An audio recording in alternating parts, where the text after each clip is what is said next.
अगर कल दुनिया की सबसे बड़ी फूड इंडस्ट्री का मालिक किडनैप हो जाता है तो क्या होगा? उस कंपनी के शेयर्स गिर सकते हैं, फिरौती में तगड़ी रकम मांगी जा सकती है, ब्लैकमेल किया जा सकता है, कुछ जाने जा सकती हैं और फिर सब कुछ होने के बाद सब कुछ बैक टू नॉर्मल आ ही जाएगा ना। लेकिन ये वर्स्ट नहीं है। वर्स्ट तो तब होता है कि जब शहर में उस फूड कंपनी के प्रोडक्ट्स कंज्यूम करने की वजह से लोग मरने लग जाएं, कंपनी के वर्कर्स कंपनी में आने से डरने लग जाएं, और इतना होने के बावजूद 10 लाख पुलिस ऑफिशियल्स मिलके भी किडनैपर को ढूंढ ही ना पाएं। ये एक सच्ची घटना है जब ग्लिको फूड कंपनी के मालिक कात्सुहिसा इज़ाकी किडनैप हो जाते हैं और पूरे जापान में अलग अलग फूड कंपनीज किडनैपर का शिकार बनते चली जाती हैं। और एक टाइम ऐसा भी आता है जब किडनैपर के नाम से पुलिस, मीडिया और जनता डर में जीने लग जाते हैं। आज बात करते हैं 19वीं सदी की सबसे बड़ी मास्टरमाइंड गैंग के बारे में, जिनकी असली पहचान कभी पता ही नहीं चली। ये मिस्ट्री है द मॉन्स्टर विद 21 फेसेस के बारे में।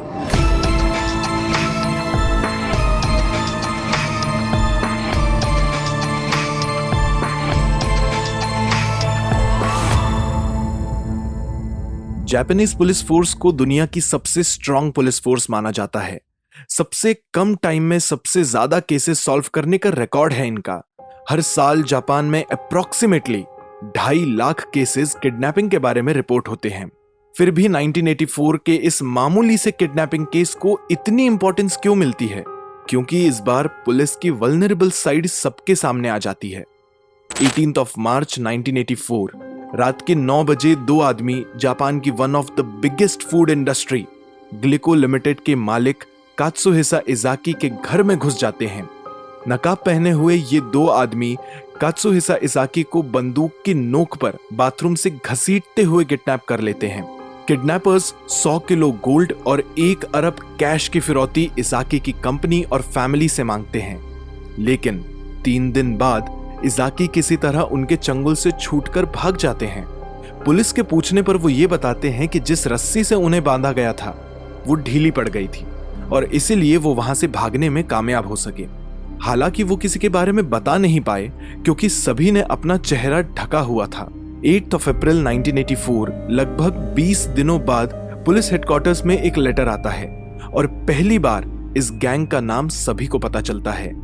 लेटर में लिखा था, टू जापानीज पुलिस फूल्स, क्या तुम पुलिस वाली बेवकूफ हो?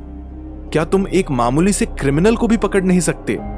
चलो तुम्हारे लिए इस गेम को और इजी कर देते हैं। हम कुछ हिंट दे रहे हैं। हमारे ग्रुप का कोई भी मेंबर पुलिस या इज़ाकी का रिलेटिव नहीं है। यह काम किसी अंदर के आदमी का तो बिल्कुल भी नहीं है। किडनैपिंग के लिए हमने जो ग्रे कलर की कार यूज की थी आज भी वहीं खड़ी है और खाना हमने डीली सुपरमार्केट से लाया था। ये हिंट्स देने के बाद भी अगर तुम हमें नहीं पकड़ पाए तो लानत है तुम लोगों पर। कहो तो तुम्हारे हेड डायरेक्टर ऑफ पुलिस को कुछ दिनों के लिए उठा लेते हैं। Written and signed by the monster with 21 faces. अब ये केस एक जंग में तब्दील होने वाला था। कुछ हफ्तों बाद ऑल ऑफ अ सडन ग्लिको की फैक्ट्री में खड़ी गाड़ियों में आग लग जाती है। आग कैसे लगी और किसने लगाई इसका कुछ पता नहीं चलता और यहां से इज़ाकी के लॉसेस के दिन शुरू हो जाते हैं। कुछ दिनों बाद 16 अप्रैल 1984 फैक्ट्री के उसी एरिया में हाइड्रोक्लोरिक एसिड का एक बड़ा सा खाली कंटेनर मिलता है। मीनवाइल मीडिया और प्रेस में बहुत सारे लेटर्स आते रहते हैं। पुलिस इनको पकड़ने की जी तोड़ कोशिश करती है लेकिन उनके हाथ कुछ नहीं लगता। तब मॉन्स्टर्स एक और लेटर में कहते हैं, क्या हुआ, कुछ और हिंट्स चाहिए तो हमसे न्यूज़पेपर में भीख क्यों नहीं मांग लेते? लेकिन फिर भी हम बड़ा दिल करके ये बता रहे हैं कि फैक्ट्री के अंदर हम साइड स्टाफ एंट्रेंस से आए थे और जो कंटेनर आपको मिला है ना वो हमने स्ट्रीट गार्बेज से उठाकर वहां डाला था, तो उसका आग से कोई लेना देना नहीं है। जैसे ही फिरौती की रकम हमें मिल जाएगी हम ये एक्सप्लॉयटेशन बंद कर देंगे। फिरौती कलेक्ट करने के लिए वो एक लड़के को भेजते हैं और उस लड़के को पुलिस गिरफ्तार कर लेती है। बाद में पता चलता है कि उस लड़के को भी मॉन्स्टर्स विद 21 फेसेस ने किडनैप किया था और उस लड़के को तो कुछ मालूम ही नहीं था। वो सिर्फ वही कर रहा था जो मॉन्स्टर्स उसे करने के लिए कह रहे थे। इसके बाद मॉन्स्टर्स एक अनाउंसमेंट करते हैं कि ग्लिको के प्रोडक्ट्स में उन्होंने पोटेशियम साइनाइड मिला दिया है और दुकानों के नॉर्मल प्रोडक्ट्स के बीच उन्हें मिलाकर रख दिया गया है। अब सभी जापानीज फूड प्रोडक्ट्स का अच्छे से इस्तेमाल कर सकते हैं। इतना ही सुनना था कि सभी शॉप ओनर्स ने ग्लिको के सारे प्रोडक्ट्स अपने शॉप से हटा दिए। नॉर्मल लोगों ने ग्लिको का कोई सा भी प्रोडक्ट लेने से इनकार कर दिया। हालांकि बाद में इन्वेस्टिगेशन के थ्रू ये प्रूव हो गया कि ग्लिको के किसी भी प्रोडक्ट में कोई जहर नहीं था, लेकिन इससे ग्लिको को भारी नुकसान उठाना पड़ा। $21 मिलियन का नुकसान शॉपकीपर्स के प्रोडक्ट्स हटाने की वजह से हुआ था। $20 मिलियन का लॉस क्योंकि 450 वर्कर्स फैक्ट्री छोड़ के जा चुके थे और ओवरऑल सेल्स में $130 मिलियन का नुकसान हो चुका था। ग्लिको का दिवाला निकल चुका था। दुनिया की स्ट्रॉन्गेस्ट पुलिस अभी तक इन मॉन्स्टर्स को पकड़ नहीं पाई थी, लेकिन 26 जून 1984 एक लेटर में मॉन्स्टर्स कहते हैं कि अब हम इजाकी को कभी परेशान नहीं करेंगे। हमें जितना परेशान करना था हमने उन्हें कर लिया। अब सभी ग्लिको के प्रोडक्ट्स बिना डर के कंज्यूम कर सकते हैं। लेकिन असली कहानी तो यहां से शुरू होती है। मॉन्स्टर्स विद 21 फेसेस ने इसके बाद 6 बड़ी फूड कंपनीज को टारगेट किया, जिनमें से एक थी मारुदाई फूड कंपनी। मारुदाई फूड कंपनी ने ज्यादा टाइम वेस्ट ना करते हुए मॉन्स्टर्स को पैसे देने के लिए हामी भर दी।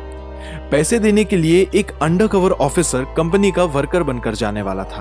पैसों का बैग ट्रेन से रेलवे ट्रैक पर फेंकने के लिए कहा गया था, लेकिन अंडरकवर ऑफिसर को ट्रेन के अंदर एक आदमी दिखता है जो ऑफिसर को घूर रहा था।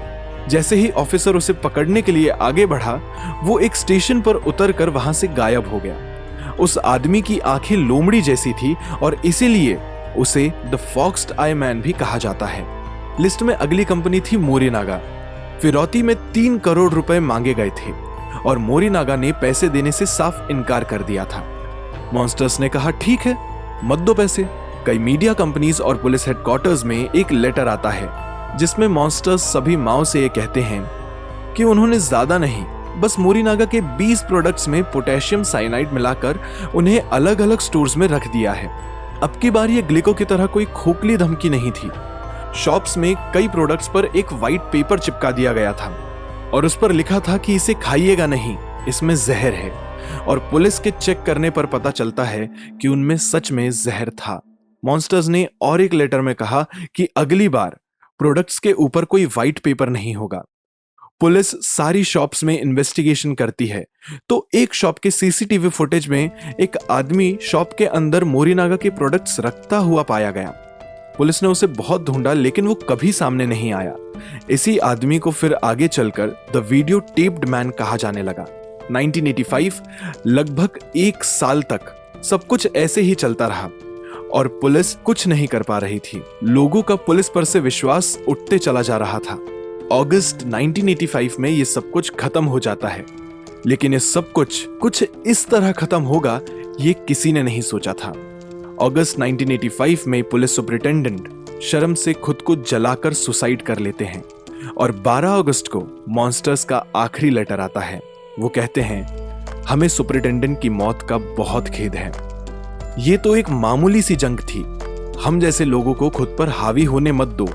सुपरिटेंडेंट ने जो किया वो सरासर गलत है। हम जंग ऐसे नहीं जीतना चाहते।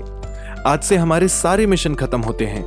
हमें मालूम है कि बाहर हमें कॉपी करने वाले बहुत हैं, लेकिन इसके आगे किसी फूड कंपनी को कोई परेशान करेगा तो वो हम नहीं होंगे, हमारा कोई डुप्लीकेट होगा।